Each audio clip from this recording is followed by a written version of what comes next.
bienvenue. Tes épreuves sont un sujet de joie. Allons dans Jacques 1, verset 2. Il est dit ceci.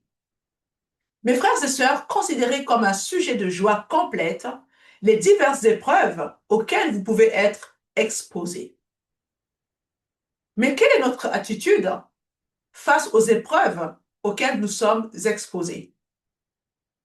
Bonne question, n'est-ce pas? Généralement, nous sommes dans l'abattement, dans le découragement, dans la tristesse, dans le gémissement, la dépression, et la liste est longue. Dans 1 Corinthiens 10, verset 13, il est dit ceci. Aucune tentation ne vous est survenue qui n'ait été humaine. Dieu est fidèle et il ne permettra pas que vous soyez tentés au-delà de vos forces.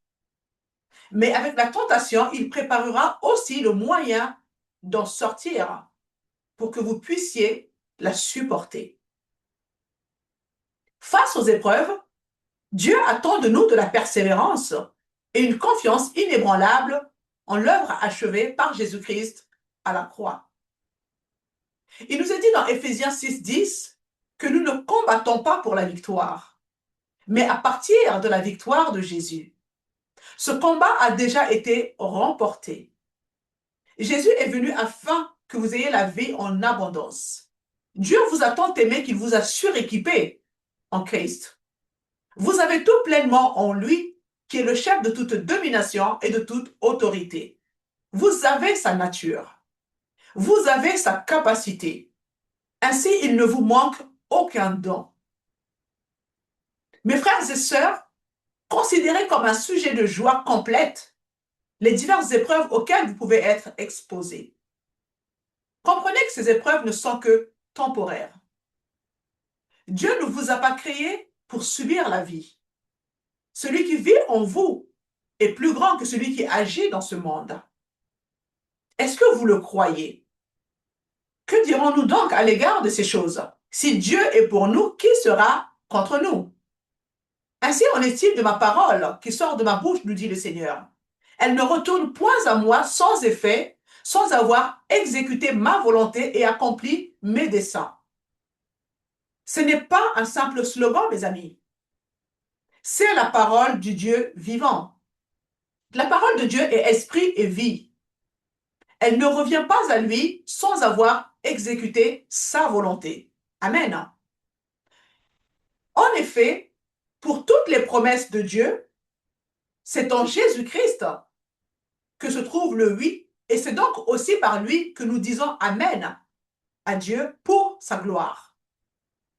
Dieu se tient derrière sa parole pour l'accomplir. Il est un père.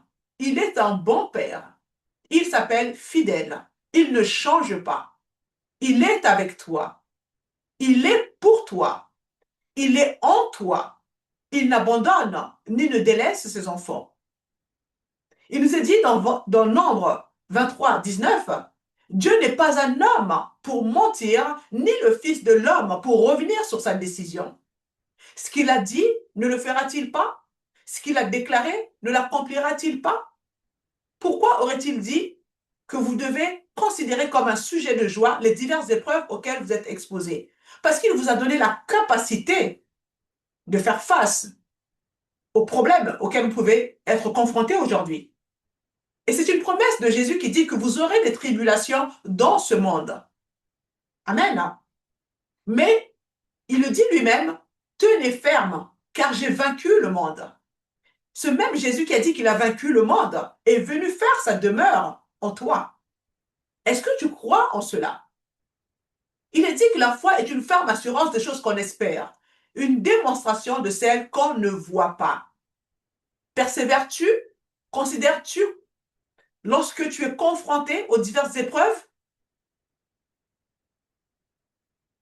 Cesse de parler de tes problèmes et commence à parler de ce que tu veux voir se réaliser dans ta vie. Car en effet, la foi s'active par la voix. Parfois, lorsque nous sommes submergés par les problèmes, nous n'arrivons plus à parler. Nous restons enfermés dans le silence. Mais c'est à ce moment-là qu'il faut sortir du silence. Il faut ouvrir ta bouche parce que Dieu attend que tu déclares. Dieu attend que tu proclames. Il attend que tu ordonnes. Amen. Ouvre ta bouche, proclame, ordonne, déclare, commande à la montagne d'aller se jeter dans la mer, selon Marc 11, 23. Or, sans la foi, il est impossible d'être agréable à Dieu. Car il faut que celui qui s'approche de lui croit que Dieu existe et qu'il récompense ceux qui le cherchent. Ne me dites pas que vous n'avez pas assez de foi. C'est souvent ce que j'entends de la part de frères et sœurs. Mais la parole de Dieu déclare que vous avez reçu la foi de Dieu. Et la foi de Dieu ne peut pas échouer. Considère comme un sujet de joie les diverses épreuves auxquelles tu es exposé. Fixe tes yeux sur Christ, l'auteur et le consommateur de notre foi. Déchargez-vous sur lui de tous vos soucis, car en effet, lui-même a soin de vous. Cela ne veut pas dire crier à Dieu, puis ensuite se lamenter sur son sort, rester les bras croisés à ne rien faire. Non. Parce qu'il est en toi et tu as en toi les ressources nécessaires pour faire face. Tu combats dans une position de victoire. Lorsque nous sommes submergés par les diverses épreuves auxquelles nous sommes exposés, souvent nous sommes remplis d'inquiétude. Et pourtant, Dieu nous dit dans Philippiens 4, versets 6 à 7, ne vous inquiétez de rien.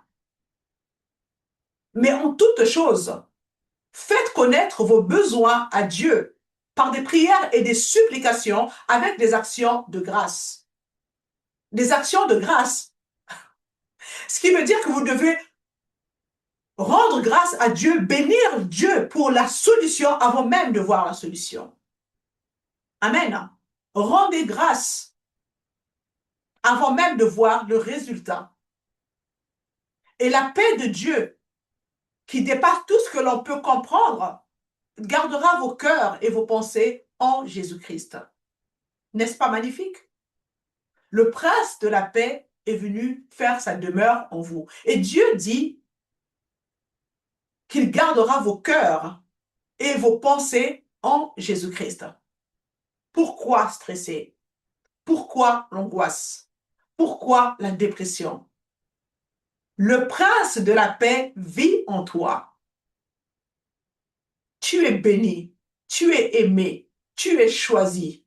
Tu as été mis à part pour Dieu. Tu as une valeur inestimable à ses yeux.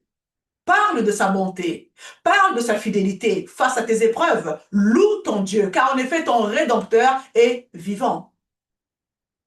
Sachant que la mise à l'épreuve de votre foi produit la persévérance, mais il faut que la persévérance accomplisse parfaitement sa tâche, afin que vous soyez parfaitement accomplis sans défaut et qu'il ne vous manque rien. Parce que tout ce qui est né de Dieu triomphe du monde. Et la victoire qui triomphe du monde, c'est notre foi.